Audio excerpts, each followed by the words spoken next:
Hello everyone, how are you doing? This is MD Tech here with another quick tutorial. In today's tutorial, I'm going to show you guys how to go about resolving a Windows 11 blue screen error you're having on your computer. So whether you're performing updates, you're getting an IRQR not less or equal message, K-mode exception not handled, kernel data INPAGE error, a lot of errors pertain to this problem, and we're going to go ahead and jump into what should hopefully be a pretty straightforward process, guys. And we're going to go ahead and jump right into it. So first thing I'd recommend doing would be to actually go ahead and boot to the troubleshooting utility on Windows 11. So if you do a hard power off 3 times in a row, Windows should automatically attempt to launch the starter prepare utility. And if it doesn't find anything, it will give you the option to select advanced settings, in which case it will take you to a screen that looks like this. Now, if it does not take you to a screen that looks like this or you're unable to get to that, you can also download the Windows 10 Media Creation Utility, or Windows 11. They probably will make a creation utility for Windows 11 at some point. And it doesn't really matter. You can actually run the Windows 10 utility on Windows 11 as far as I'm aware. And you should be able to run the troubleshooting utilities built in within it. So you just would go ahead and download it to an ISO file and then burn it to a DVD or USB. It'd have to be about 4 gigabytes or more. It couldn't be a small USB flash drive, and it couldn't be a CD. It'd have to be a DVD. And then you'd boot your computer from it. So depending on the computer manufacturer, you'd have to tap a different key on your keyboard in order to launch that menu, in order to select what boot drive you want to go off of. So it could be anything between the escape key, F2, F8, F12, for example, and those are the function keys on the top of your keyboard. So you may have to just do a little bit of trial and error. Shouldn't take you more than a couple minutes. Googling it would probably be best before you even begin. But anyway, we're ready to go ahead and jump right into it. So we're on the choose an option page. So these will look very similar whether you're booting from it directly within Windows itself, or if you're plugged in a USB flash drive with the media creation utility installed and you selected the recovery option. So when you are setting up your Windows 11 installation or Windows 10, depending on the drive you're using, there should be an option to repair your computer in the bottom left corner of the dialog window, one of the first screens that comes up. You go ahead and select that, and then it would take you to a troubleshooting screen like you see here. And you want to go ahead and select troubleshoot, reset your PC, or see advanced options. And then there are going to be a whole bunch of options in here that we're going to explore in today's video. The first one, we're going to actually go underneath advanced options and then select startup prepare, fix problems that keep Windows from loading. So go ahead and select that first.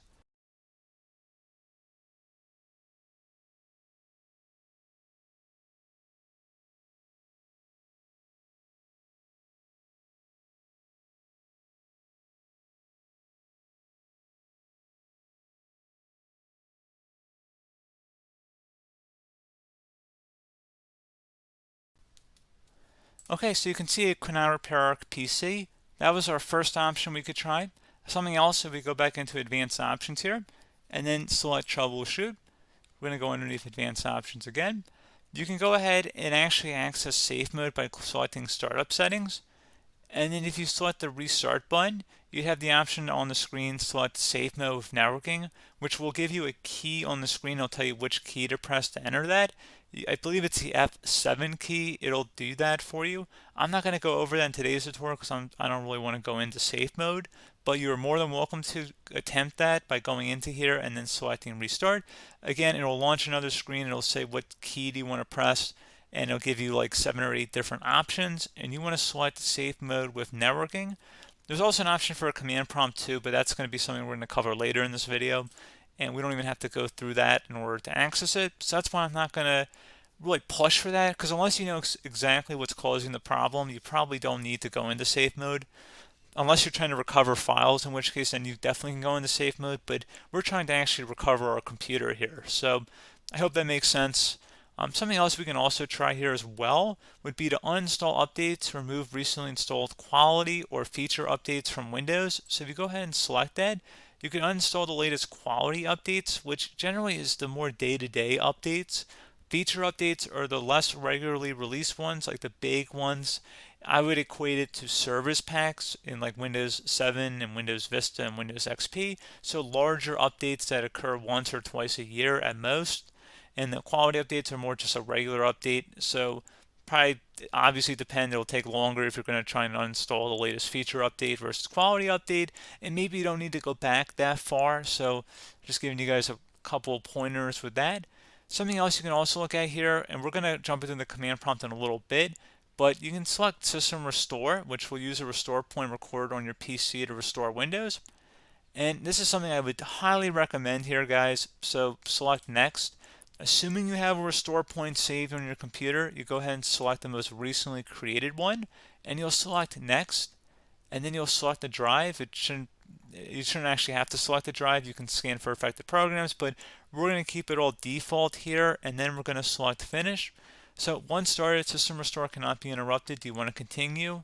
I think we're going to select yes. I don't think we have anything better to do on our computer right now, so just give it a moment here to initialize. It will take a couple minutes to run, obviously depending on how large your hard drive is and how much is saved on the System Restore point. So just give it a couple minutes here.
Okay, so you can see System Restore completed successfully. The system has been restored. Your documents have not been affected. Click the Restart button to restart your computer. Go ahead and select Restart.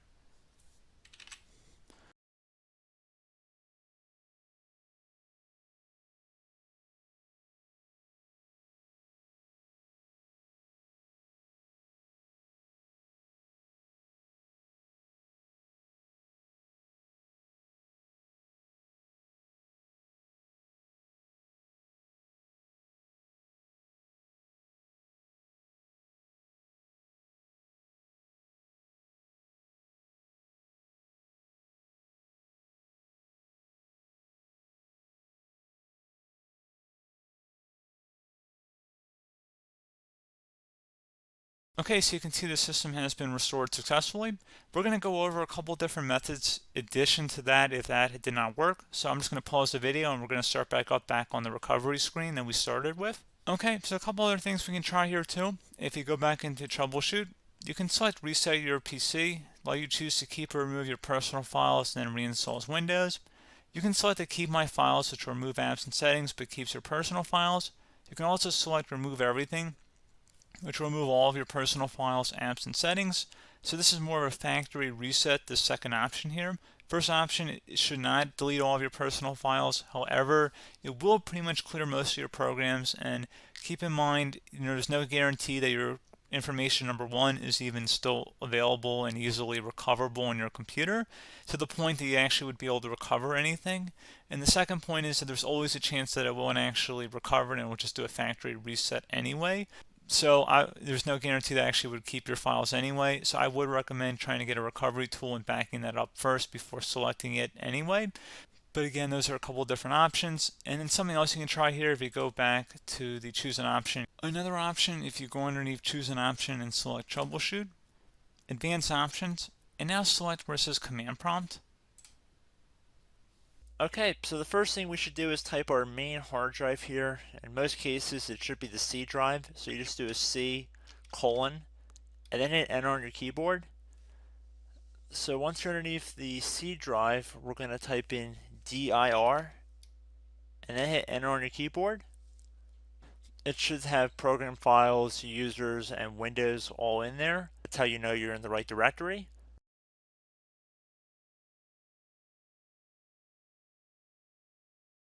In some cases, it might be the D drive as well, so just keep that in mind.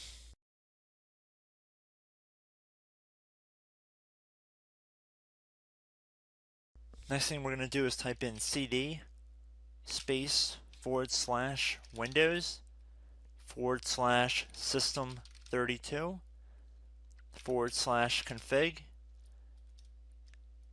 and then you're going to hit enter on your keyboard.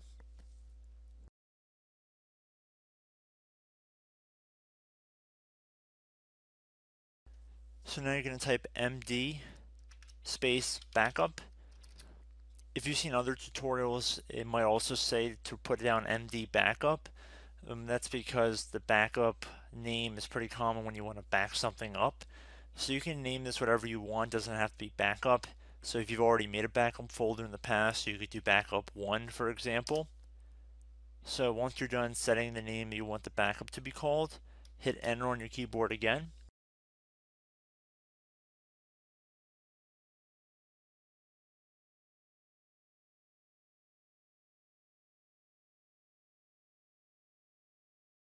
At this point you want to type copy, C-O-P-Y, space, then you want to do the star symbol above the 8 key, then do a period or a dot, whatever you want to call it, then another star sign, and then another space, and then type backup, and then hit enter on your keyboard.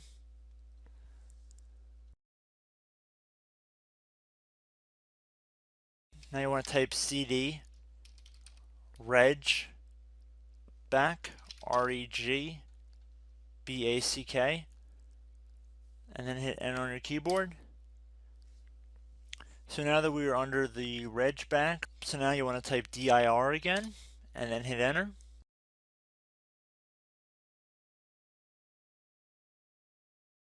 So now at this point we're going to type copy again. So copy, space, star sign, dot, another star sign, space, and then 2 dots. So we're going to type copy, space, star sign, dot, sign, star sign,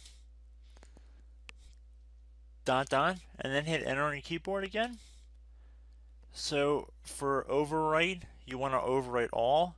So type A on your keyboard, so capital A, and then hit enter on your keyboard.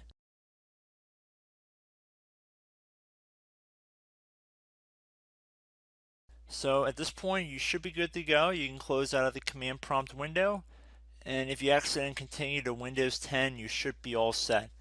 So I hope one of these 3 or 4 different methods we went through in this tutorial helped you guys out.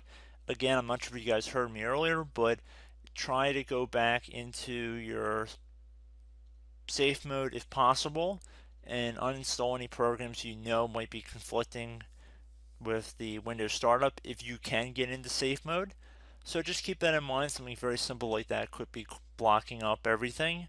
So again, I hope this tutorial helped you guys out, and I will catch you in the next tutorial. Goodbye.